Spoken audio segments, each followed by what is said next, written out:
Bom, vamos dar início às nossas, dar continuidade às nossas apresentações.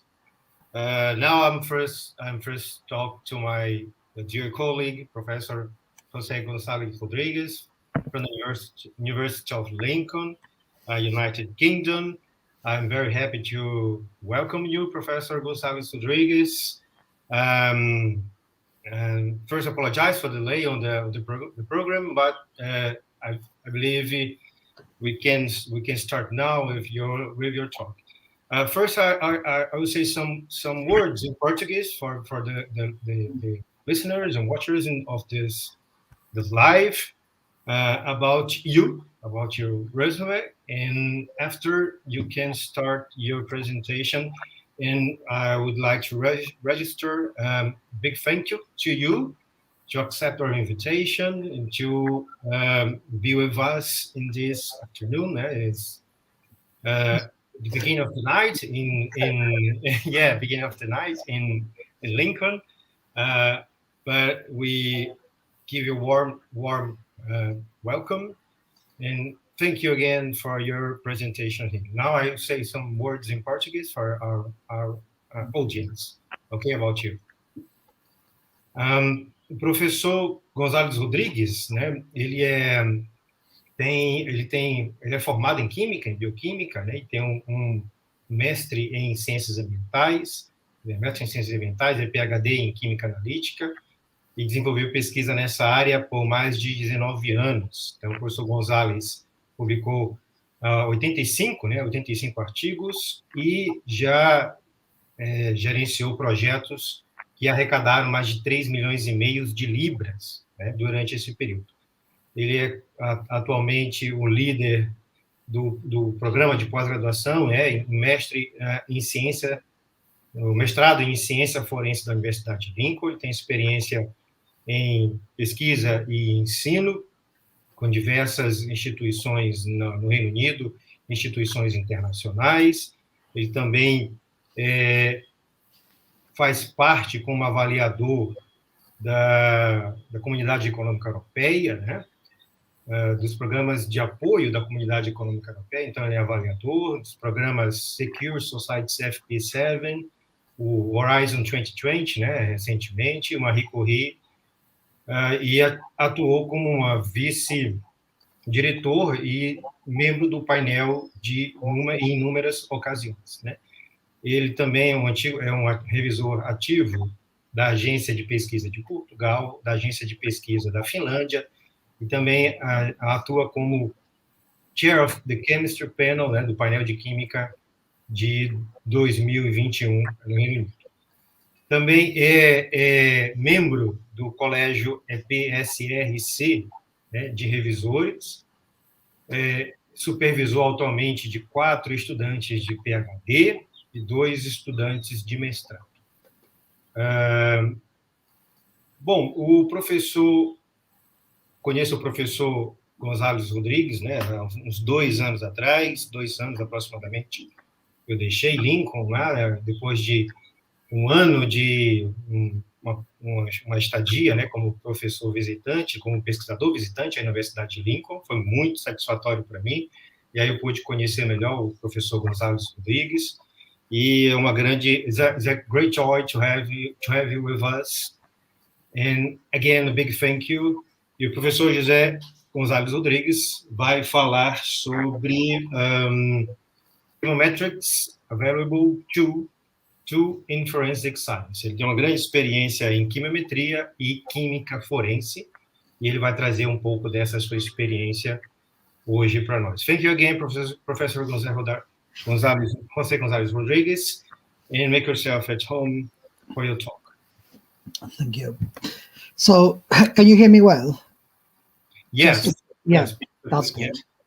That's a bit. Well, first, I want to thank you for inviting me, and then thank you for inviting me as well to Professor Sergio. I'm very honored that I can basically talk to you tonight, because, I mean, the warm welcome is good because it's actually nearly 0 degrees here, so it's very cold outside. So yeah. So I'm going to try to share my presentation. So hopefully I think I'm going to share the screen, so actually it's going to be better. So Yeah, share the screen is the best choice. yeah.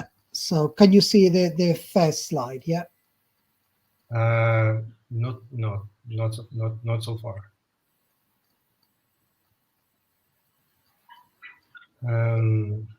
No. Nope. Okay. Try to move and see whether that's Okay, is showing now. okay. Perfect. There was a Brilliant. little bit of delay from the UK to Brazil, so yeah. So I'll try to be like concise. I know the time is not our friend, so actually I'll try to actually reduce my talk a little bit so we can finish on time. So yeah, as I said, well, thank you very much for having me on. And I'm going to be talking about well, chemometrics, because obviously with the 13th workshop in chemometrics, well, it's actually something that you would expect from me. But then I'm going to talk how chemometrics is seen in the forensic science.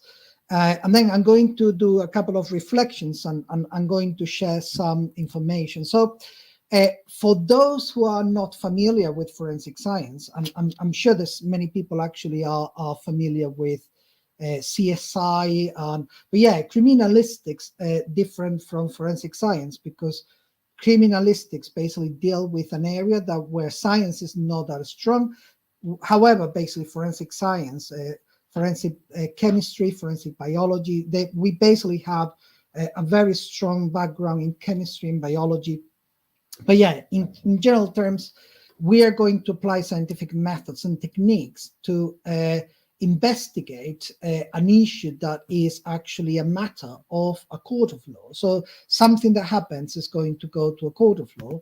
When we talk about techniques and methods, forensic science actually use lots of statistical methods, and actually they play a pivotal role in forensic science. So actually, many of the things we are doing in forensic science are actually backed and supported by a statistical analysis. And then because as in anything we do in science, we need to get the repeatability, and our analysis need to be robust and repeatable. Basically, that is something that we do in science, but then it's also a key element for any court of law that the statistical evidence is strong. But we all in this room basically know that there's a big, massive difference between statistics and chemometrics. But yeah, and the other thing the forensic science is going to actually utilize is the validation of methods. Again, as an analytical chemist, we learn from very early in our degrees that actually validating a method is actually a key element to obtain quality results. And again, that is going to be something that is a no-go if you don't have a validated method, if you're not standardized, if you're not actually following standards. Any evidence you're going to present in court are going to be very, very weak. But yeah, so what about chemometrics? Because we've been talking about elements that are present in chemometrics. I mean, we will use some statistics, we will use some validation. But yeah, what about the techniques we know we use to do cluster analysis, principal component analysis, neural networks? I mean, what about them?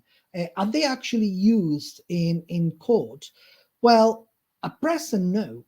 And that is a big problem for the field and for the people working in chemometrics, because chemometrics, and we will go through a little bit of a reflection about why chemometrics are not actually that used in court. At the moment, only police forces will actually come to talk to us and use chemometric analysis, because again, the validation of the chemometrics for a court of law yeah, it needs time, it needs a lot of effort that it's not happening at the moment. But yeah, for intelligence, if you tell the police we think that that's going to be the soil because we've done a PCA, we can cluster it, we can actually tell you where we think that that soil comes from, for example, they are going to go collect the evidence, and then they will follow the traditional approach, and then they will use validating methods, they will use the statistics, and then they will present those evidence in court, and they will actually be accepted, but not because of the chemometrics. They will not talk about the chemometrics. They will talk about anything else. So why is this? I mean, that's the question. So just to double check, you see the screen on with the graphs, Shellan? Yes. Yes. Yes. Yeah, with the blue. Yeah, it's just double check that the timings are okay. Oh yeah, that's okay. Yeah, it's I'm always worried that there's a little bit of delay. So as you can see on the screen, when you go, and I mean the source is Scopus. So when I knew I was going to deliver this talk, I did a little bit of an investigation about how useful would be to know how many papers are published that actually deal with chemometrics and forensic science. So when I typed in Scopus chemometrics and I typed forensic science, the search basically gave me what you can see on the screen, basically 424 documents. My first thought was, no, this is not possible. I'm pretty sure this is wrong, because I know that there have been more developments in chemometrics and forensic science. But, well, okay, I'm going to follow the approach. I'm going to think, okay, and I can see that the trend goes from 1997. Again, I know chemometrics have been around. Basically, they didn't start in 1997, and people were publishing papers on chemometrics and probably in forensic evidence before 1997. So I thought, okay, I'm a little bit cautious with this data. But then you can see that the data indicates that these are increasing trend. Okay, the numbers may be wrong, but the trend basically tells me that there is an increase in the use of chemometrics and forensic science. Of course, we have to be cautious, because chemometrics, some people use the term chemometrics, other people use multivariate analysis, other people may use machine learning, because again, things are changing and people are beginning to use different terminology. So actually, that's a problem that it might explain why I'm not getting all the documents. So I thought, okay, I'm going to try something different. I'm going to try to go for techniques I know they're basically not biased or not ambiguous. So cluster analysis, CA, and I put cluster analysis versus forensic, and I got 1,017 documents. I go, okay, that's more reasonable. And then I thought, okay, still basically I'm sure that there are documents I'm not capturing. But again, looking at that and then looking at the start of the trend, 1973, and I thought, okay, that is, the timing is more or less correct to when I was basically told that chemometrics started hitting forensic science. So actually, I know chemometrics have been around for a long time. So, but yeah, nothing happens in 80s, nothing happens in 90s, very low level of publications. 2003 begins to actually be a little bit more, but yeah, there is like a trend increasing from 2003, 2013, but yeah, a little bit of stagnation and ups and downs till basically 22. So yeah, but I know that cluster analysis is actually used in forensic science, but it's not the popular one. I mean, it's popular, but what if we go, for example, for another technique that we all know? I mean, I was looking at the program, and then I was basically pleased to see that the opening talk was about principal component analysis, and because it's one of my favorite techniques. So actually, when you put PCA and forensics, you get 1,393 documents. So actually, again, same trend. 70s, again, the timing is right. And then you see how there's a much exponential increase in the use of PCA, and actually that is pretty much, I would say, is actually quite accurate. And then suddenly I thought, okay, let's look at another technique we use a lot in chemometrics. I mean, neural analysis or neural network analysis. And then you see that actually nearly nothing is happening in forensics. I mean, I know neural networks basically have been around for a long time as well, and then people have been actually working with neural networks in other fields. But then in forensic, if you realize, nearly nothing is happening until 2014, 15, and then suddenly, boom, you have a massive increase, and you go to 350 papers published this year dealing with neural networks and forensic analysis. So actually, you can see like an explosion, much basically intense that you've seen in other techniques, because I think that people they started actually discovering, or for many people, neural networks started appearing, and then many people in forensic science started seeing the advantages of working with neural networks. So actually, that's the picture I can see. And again, you have to be careful.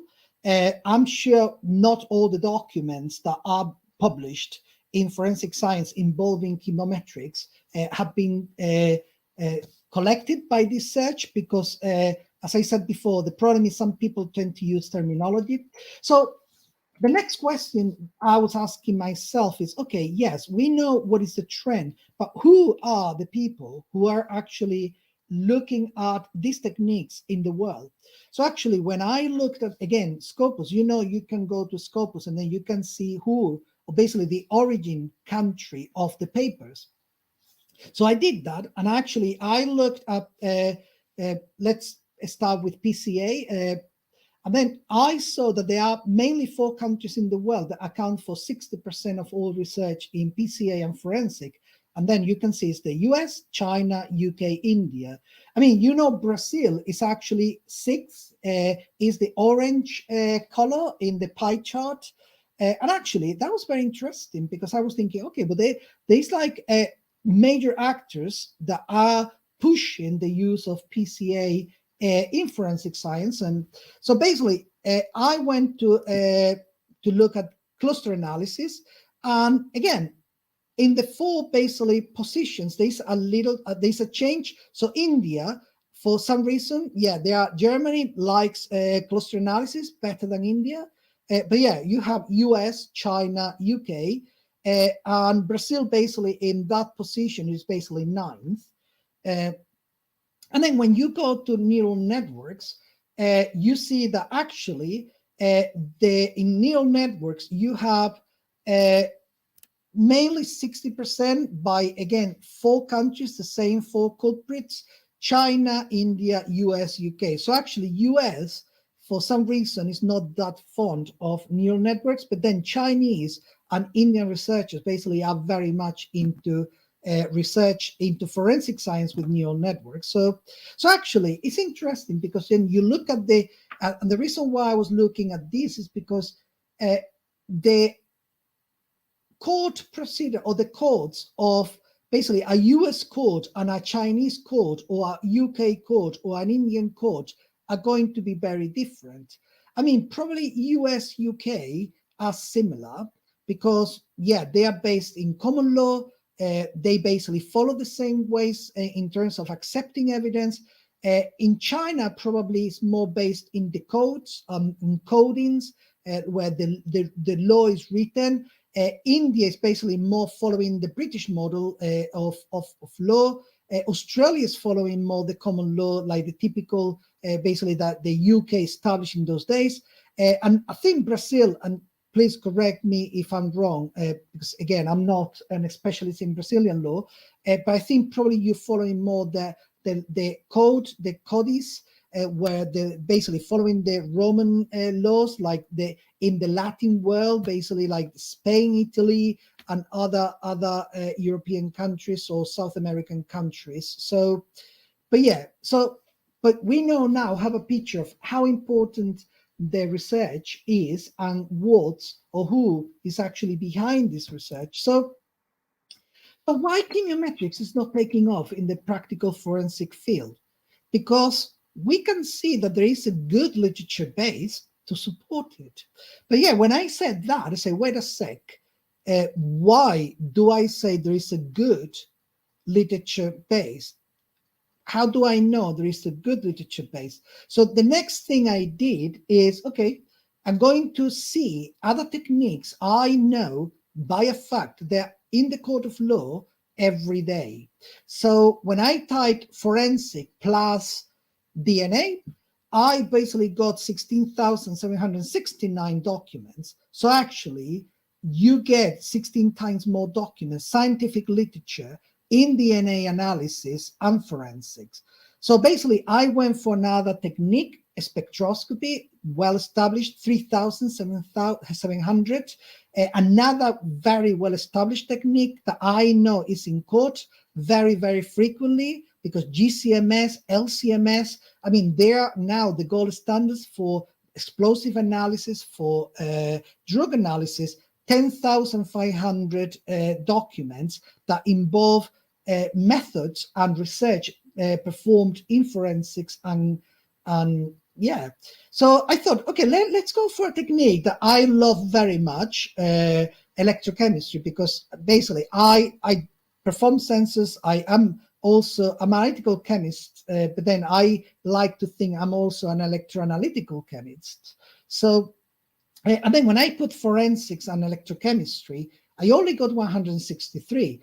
And I know that any of the techniques we are doing here, or basically developing in my lab or in many other labs in the UK or any other places I know, they are not going to be presented in a court of law, because again, they will need to be validated. They will need to have more support, more base scientifically, so the judges and the courts are going to accept it. So actually, and then I thought, okay, another technique I know very well is accepted in court, microscopy. 3,465 documents, basically papers, talking about microscopy and the use of microscopy in forensics.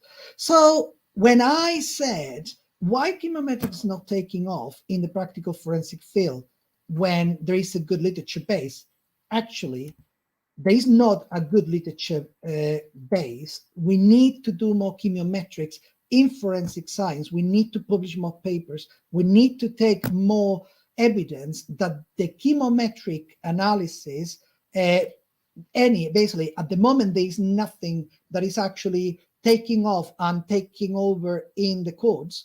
We need more research.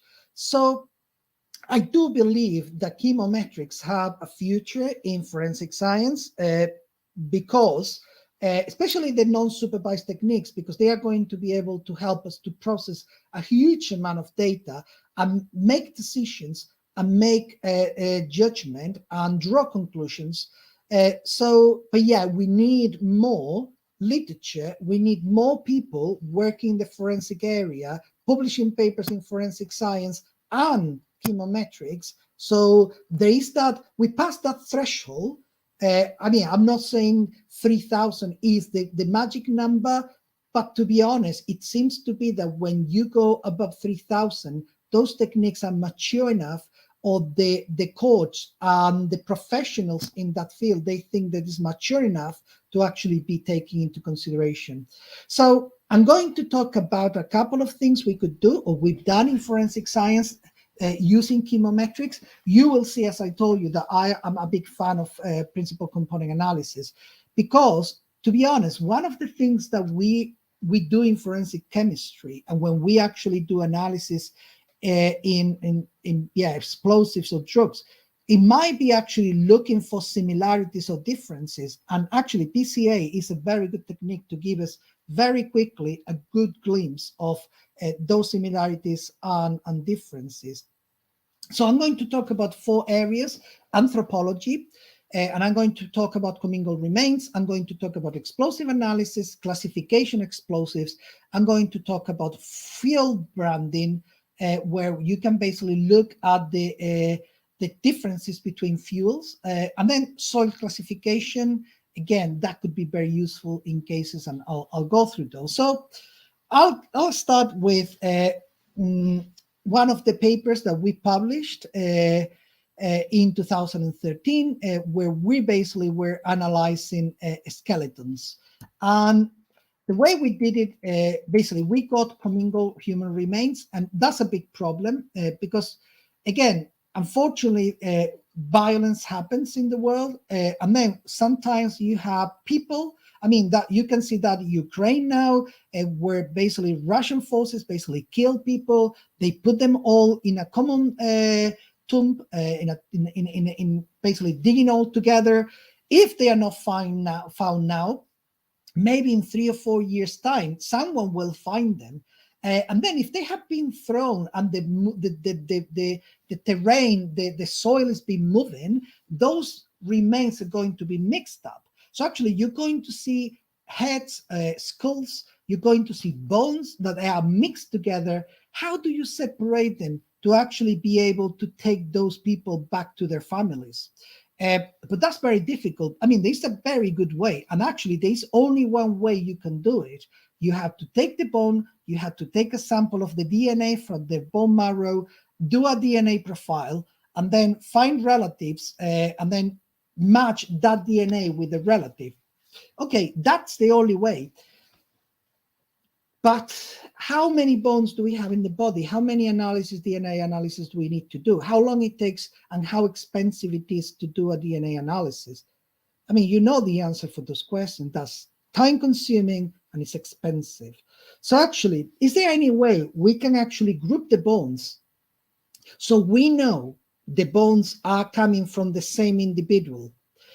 No matter who the individual is, but we know that with a good certainty, with a high probability, those bones are going to be all belonging to the same person. And then once you basically put them all together, you get one bone or two bones, and then you do a DNA analysis, and then you identify the group of bones with that person. That would save a lot of time. That would save a lot of money. Yes, but that was what we did, and we wanted to try. So actually, what we did is, you can see that the three skeletons that you have in the image, basically, one day someone was digging in their garden, and then they found that actually their garden was a cemetery. And then that cemetery, basically, they called the police came, and they realized that that cemetery was a medieval cemetery we have basically outside Lincoln, in one of outside Lincoln, in one of the areas not far from the city center. And then the good luck for us is because they were in individual tombs. They didn't have a box, but they were buried in individual areas. So we could actually recover them. So basically, those individuals are now in our labs. And then talking to the forensic anthropologists here, I got permission to actually go on with a very, very good technique, X-ray fluorescence. I could basically use X-ray fluorescence, 30 seconds, basically probably 1 minute, 2 minutes to get a very good, accurate elemental composition of the bone. I did my repeats. I got a good number of bones. I think I got 30 something bones from each of the individuals, skull, sternum, perone, I mean, basically from head to toe. And then I did the X-ray fluorescence. I did an elemental analysis, and I threw all this data to basically PCA. And then when I actually got the results, I was actually very, very pleased, because as you can see, I got a good separation between two individuals. So I got two any skeletons we have in the collection. I mixed them. I basically took the elemental, the X-rays, and then I basically put like a little tags, so I knew who was, and then I could separate them. So two any skeletons in our collection, I did the analysis, and I got basically 100% separation. When I got the factor loadings, when I did the correlation scatter plots, I could actually link the original variables to PC1. They were like lead, strontium, and iron. So basically, the weights, the factors basically told me those were the most important elements in the separation in PC1. And then when I looked at PC2, basically calcium and potassium were the two elements that they were most significant or have a higher influence in the separation.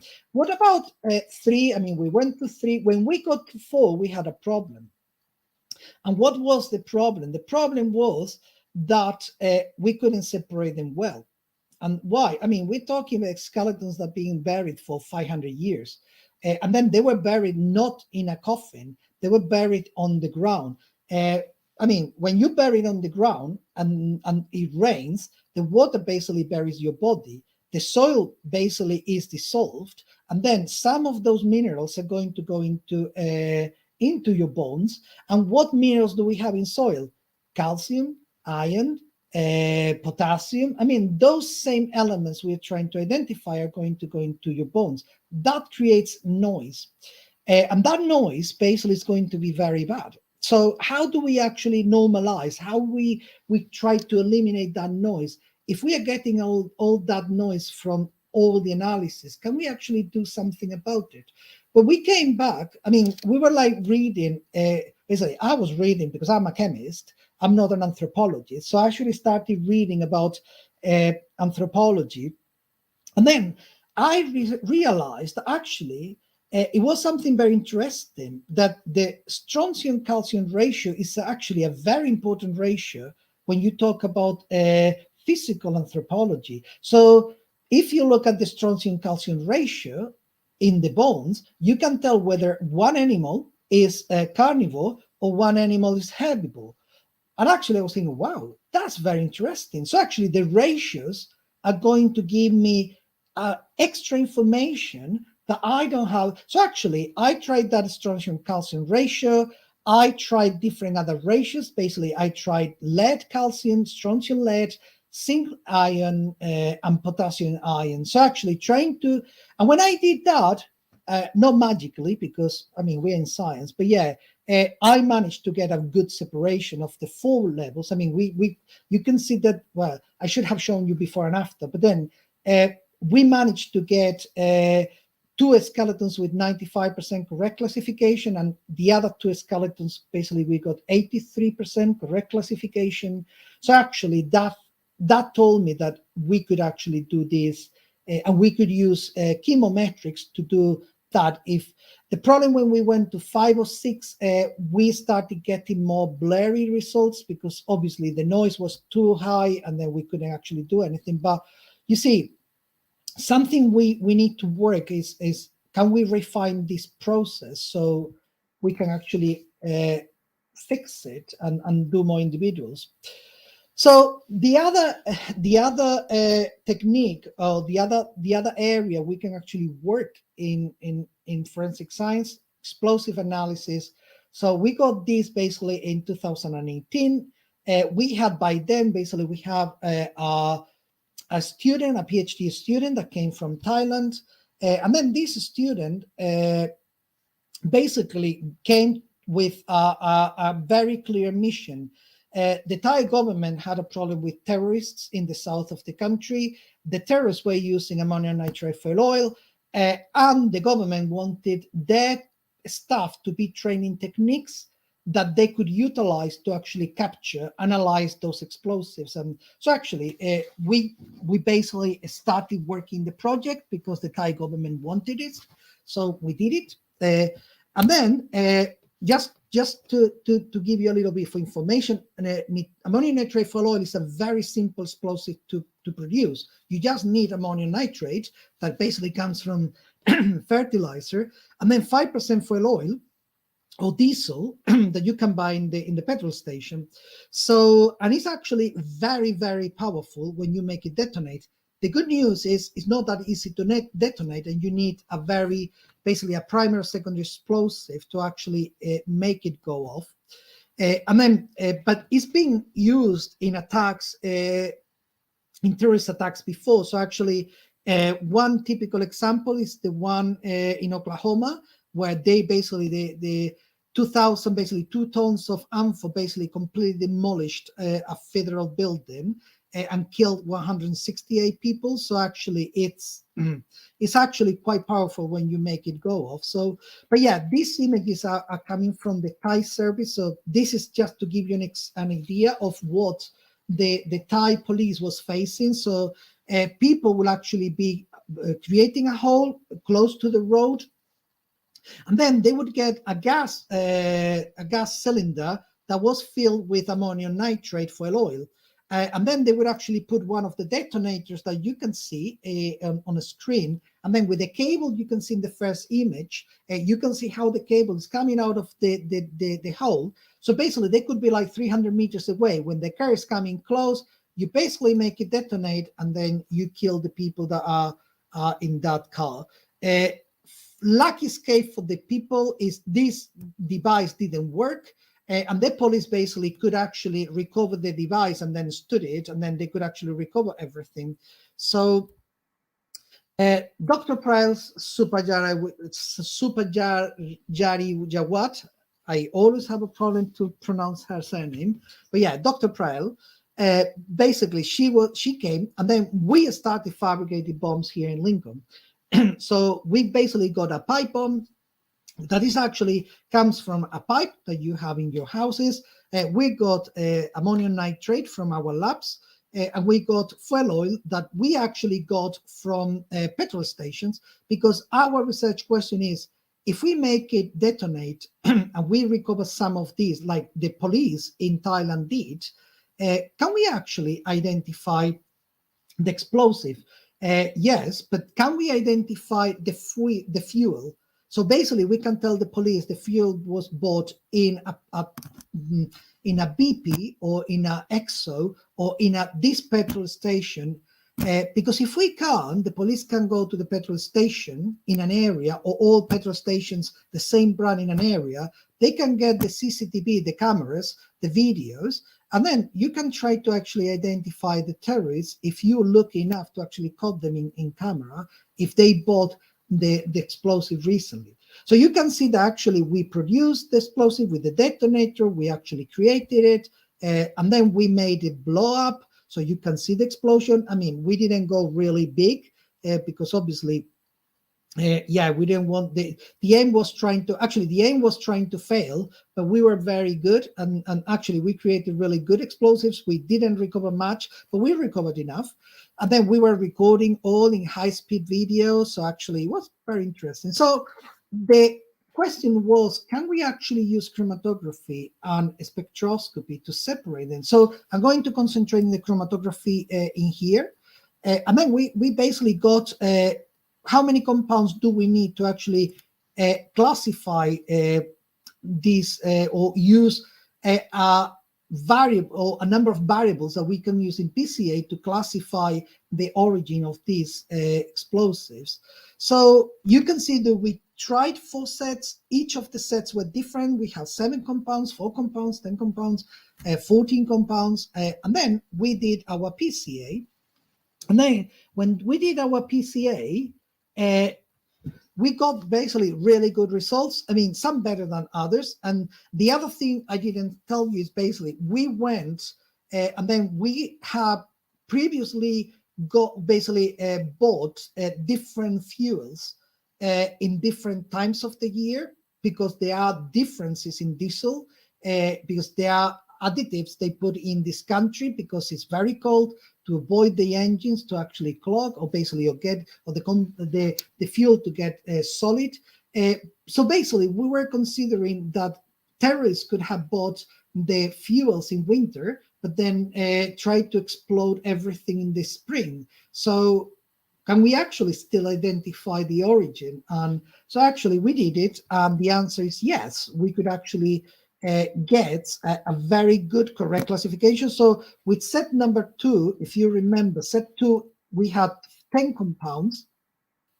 So we managed to actually get 98% and 99%. If we were using PC1, PC2, and PC3, we could get that percentage of correct classification. So again, that was basically very good. We told the Thai authorities, and then basically when Prael came back to Thailand, basically, yeah, unfortunately, she was destined or basically assigned to the drug division. So actually, she didn't work in explosive division because luckily, the terrorists by then, basically, because obviously she took 3.5 years for the PhD, by then the police had dealt with the terrorist problem. And then, yeah, but then the knowledge is there. They have all the information. They could do it if they wanted. So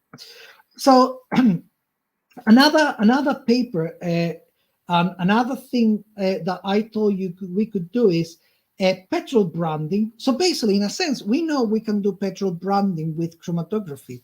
But as I told you, I'm a really big lover of electrochemical systems and electrochemistry. Can we use actually electrochemistry as an alternative to infrared? I mean, I didn't show you the results from infrared or chromatography. Well, the answer, yes, I'm going to tell you the answer now, basically. And this is actually a paper we published this year from Prael's work, because the idea is, can we actually get a portable system that we can take to the crime scene? And then even there, run a very fast analysis and then get our database and then run a PCA with leave one out and then put that back, and then we can actually see where that sample fits, and then we can identify that compound. So we did. So as you know, or probably you imagine, petrol and diesel. I mean, diesel, we didn't make it work because diesel is actually not very electroactive. When we started working with diesel, we were hoping that some of the substances they add in diesel could actually give us some electroactivity, but we didn't. Petrol, on the contrary, was actually a good one because petrol basically gave us a signal. But it was very interesting because petrol only gave us a signal when we were using a platinum electrode. If we were using glassy carbon, if we were using any other different type of electrodes, it wouldn't give us a signal back. So when I get something back from platinum, I'm always beginning to think there is some electrocatalytic processes going, because we know platinum is a very good electrocatalytic metal. And then the problem was when Prael basically came one day and said, "Oh, I got the signals," and yay, as we all do when you get your students to actually get you really good results. And then the following day, she comes and say, "I lost the signals." And I was like, "What do you mean you lost the signal? I cannot replicate it." I say, "Okay, tell me what you've done different." "No, I haven't done anything different," as all the students will tell you. And then I was basically like, it wasn't a forensic interrogation, but we went step by step on what she did. And then at some point she tells me, "Oh, the only thing I did is I took the terbutyl ammonium perchlorate, basically my organic salt, and because I ran out of that, I substituted with a sigma. And my previous one was across organic." I say, "Okay, let's look at the salts. Okay, yeah, they are same TBAP, but the concentration of contaminants, basically the purity is different." So I said to Prael, try to get across a different bottle of acros. So we ordered a different bottle of acros, TBAP. The signal came back. So, okay, let's get another bottle of sigma, ordered a different batch of sigma. The signal disappeared. So the question is, what the hell is in acros that is giving us a signal? Because if I did everything the same with glassy carbon, you wouldn't get anything. So actually, and then there was a clear, if you didn't add petrol, you didn't get anything. So actually, that peak A that you can see on the screen is a signal you get from petrol. And then we did calibration curves. I mean, everything was telling us, yes, you have that. So we'd run everything you can imagine, mass spectrometry and MR. We couldn't find a difference until we did ICP. An ICP gave us that there were 3 elements that they were significantly different in acros and sigma: calcium, iron, and manganese. So that basically, the thing is, before we did that, we did a PCA, and with those signals, we managed to actually separate the different brands, Shell, Gulf, Esso, Tesco, Sainsbury's, BP. So actually we knew that we could actually use the electrochemical system we just designed for classification of fuels. So, I mean, just to finish this, I didn't put that because I didn't want to make it too long. But yeah, the interesting in the paper, if you go to the paper, you will see that actually we added iron, individual iron, and then we got that peak A. So actually iron and calcium, we did manganese. Calcium was giving us a little bit less. Manganese was giving us a little bit less, but iron definitely, you could get the beautiful peak of the ferro system, but then that peak A that came from the petrol. So actually, we had a double catalytic effect that we could use for classification of fuel using chemometrics. So, and the last thing I'm going to show you is infrared discrimination of soil types. We did this work basically 11 years ago.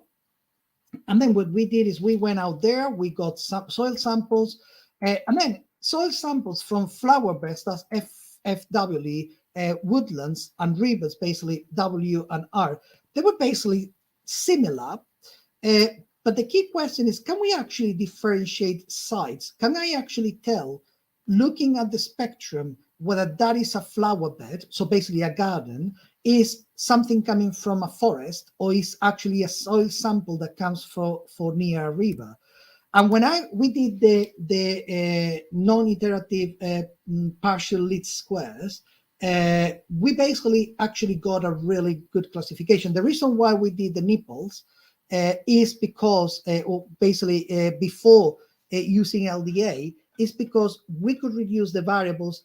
So actually, when we put all the information, because we were using 4,000 wave numbers with loads of samples, the computers would take ages. But then if we reduce the number of variables, and we did nipples, and then after that we did LDA before, and then do the PCA with those new variables, we basically considerably reduce the computing time, and the results were very good. So actually you can see that the rivers basically were all clustering together, the flower beds, all the gardens were clustering together. Even better, we could actually identify sites within sites, and then the woodlands, basically you could actually get a group that they were here. This was a little bit more like skewed. However, if you notice, this R3 is actually not fitting with any of the groups. That's why we put the very like dark groups here.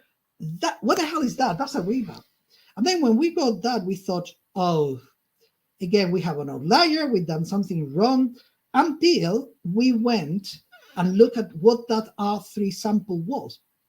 When we looked at the sample, actually, that's not a river sample. It's close to water, that's true, but that is actually a sample of soil that we took close to a lake or a water reservoir that was close to the pumping station in Lincoln. So actually, it's not running water.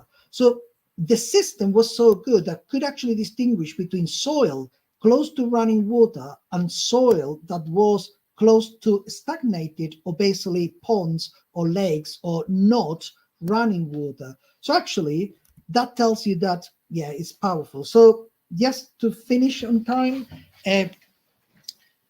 we can basically, the conclusions would be the increased use of chemometrics is actually happening. We have more papers, but we still need more because in order to actually convince judges and courts that chemometrics can be a very good tool in forensics, then we need more research.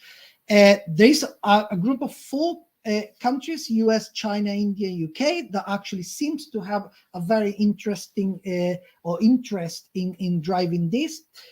And basically, we can actually apply these to other areas where clustering of fingerprint matching is needed for a big group of samples, and that is actually the case in forensic. And of course, I haven't even started talking about other applications like multi-calibration using PLS, or basically other techniques that are very well described in the literature, like neural networks. I was actually talking about that, but that's not covered in this talk. So, but yeah, so thank you very much. Muito obrigado. And if you have any questions, I'll be happy to answer any questions. So thank you. Thank you, Jose. Gracias por su presentación. Gracias. Well, thank you again for accepting our invitation and your brilliant presentation on chemometrics in its application forensics. I'll be very triggered for the few use, little use or little acceptation, as you said from the court. Why do you think it's happened? It's because chemometrics is not understood by the judges, Yes, or is not known by the judges. and it's, I mean, to be honest, even probably, I mean, we are here among friends. It's like you're in a workshop of chemometrics, and then people are working with chemometrics. You don't need to convince anybody of the power of chemometrics. But when you go outside, even in chemistry, many people actually don't think that actually you can achieve many things with chemometrics. And we have those doubts within the field in chemistry. I mean, people don't understand them. Some people use them like a black box, and that's difficult. Yep. So actually, when you actually try to export that outside the chemistry world or the physics world, where people are more used to actually working with multivariates, a judge or the jury is going to try to how does it work? And then you can say, yeah, no, don't worry. A PC is a linear combination of, I mean, you begin to talk in a language they don't understand. And then again, there's the only way you can actually convince these people is by publishing more, by making sure that police and other forces basically believe that you can help them with your knowledge and with your chemometrics. So they begin to let you use real samples. Because every time I'm lucky enough that I have access to drugs, I have access to explosives, I have access to samples that are realistic. But if I go to the police and say, "Give me your real samples," I still have problems, and that's a problem. We see the police wouldn't have a problem with. Sorry, that's interesting because there are many applications, a lot of applications in machine learning, facial recognition, and fingerprint recognition. Yes. And I believe I believe they don't question this type of but because that is something. I mean, you're absolutely right. Neural networks is behind. Yes. So and then they believe on that because it works, because they let you But to be honest, to do a facial recognition, you don't need to basically have a license to do drug analysis or explosive analysis. To do fingerprint recognition, you don't need a license. You can do it. You can basically get a good number of samples easily, and you can do research easily. So, but the problem is when you go to certain areas where you need licenses, where you need real samples. I mean, if I get 3,000 people and I get the faces and I can basically prepare a neural network algorithm, I mean, I have been using neural networks to actually do voice recognition. And then with my students, they have been actually doing voice recognition with neural networks and in small. Yeah, I mean, and that works because we use it all the time with phones and the bank, and they basically. But boys, I need just the only thing I need is people. Faces, I need people. Fingerprints, I need people. I can get people. Drugs, I don't have access. I mean, I have access, but if I want access to 2,000 samples, they're not going to give it to me that easily. You're right. Yeah. Well, thank you. I don't think you have questions for our audience, but I believe they all were so amazing, but by your presentation. And the topic is very interesting. It's fascinating for everyone who's watching now. And again, we thank you for your presentation, Jose. And we now are gonna end our activities of the day. in this workshop. Again, thanking you for the presentation, and I would like to let you say your final words, please, before we end this live. Thank you. Ok? Thank you. Yeah. Obrigado, pessoal. Obrigado a todos que estão assistindo. Nossas atividades de hoje finalizaram. Professor Sérgio, eu agradeço a todos os que estão assistindo e nos acompanhando desde cedo, desde as 10, bom, quem está fazendo o curso, desde as 8 horas da manhã, quem está aqui no YouTube desde as 10 horas da manhã. Em nome da organização, do comitê organizador, nós agradecemos a presença de todos e amanhã nós continuaremos com as nossas atividades, tá bom? Então, a gente se vê amanhã. Um grande abraço a todos e um bom descanso. Tchau.